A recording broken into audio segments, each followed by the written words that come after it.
नमस्कार। VOD TV में आप सबका स्वागत है।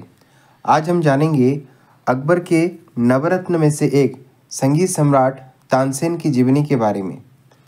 भारत में शायद ही कोई ऐसा व्यक्ति होगा जिसने तानसेन का नाम न सुना हो। तानसेन, जिन्हें संगीत सम्राट के नाम से भी जाना जाता है, भारतीय शास्त्रीय संगीत की अनमोल धरोहर माने जाते हैं। उनका असली नाम तन्ना मिश्रा था, हालांकि कुछ विद्वान उन्हें रामतनु पांडे भी कहते हैं। तानसेन के पिता का नाम मकरंद पांडे था, जिन्हें कुछ लोग मिश्र के रूप में भी जानते हैं। जन्म और प्रारंभिक जीवन।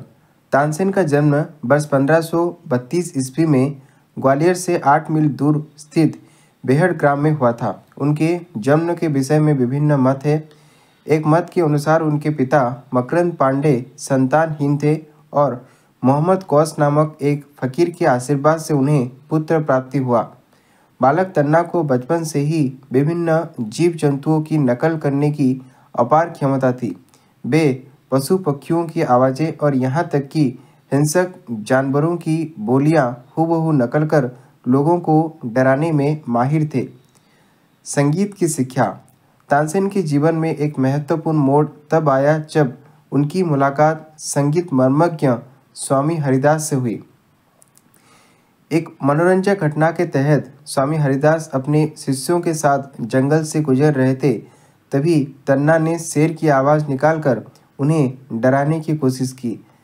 जब तन्ना ने हंसते हुए अपनी हरकत का खुलासा किया, तब स्वामी हरिदास उनकी अद्वितीय प्रतिभा से अत्यधिक प्रभावित हुए और उनके माता पिता से उन्हें संगीत की शिक्षा देने के लिए मांगा। स्वामी हरिदास के साथ रहकर तानसेन ने 10 वर्षों तक संगीत की शिक्षा ग्रहण की। पिता की मृत्यु के बाद तानसेन ग्वालियर लौट आए और मोहम्मद कौस के संरक्षण में रहने लगे। इसी दौरान तानसेन का विवाह विधवा रानी मुर्ख नैनी की दासी हुसैनी से हुआ। तानसेन का परिवार। तानसेन के 4 पुत्र और एक पुत्री थी, सूरज सेन, सरस सेन, तरंग सेन, विलास खां।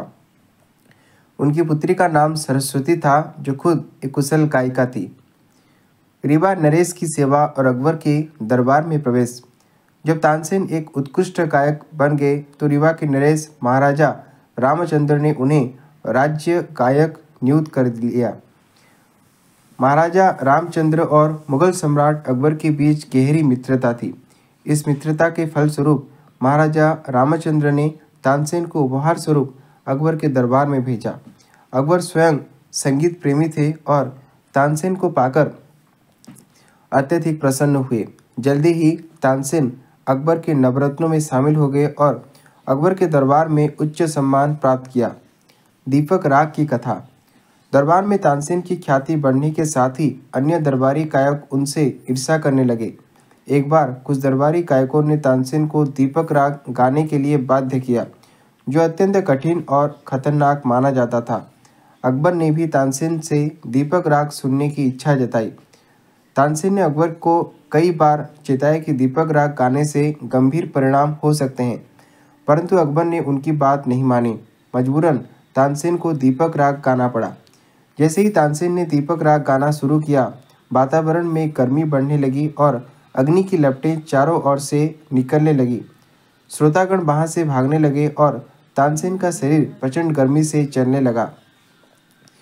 उनकी पुत्री सरस्वती ने मेघ राग गाकर इस स्थिति को नियंत्रित किया और तानसेन की जान बचाई। रागों की रचना।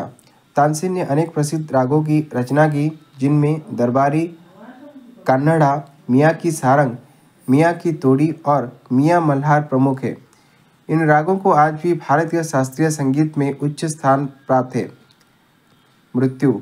वर्ष 1585 ईस्वी में तानसेन का निधन हो गया। उन्हें ग्वालियर में मोहम्मद कौस की समाधि के पास दफनाया गया।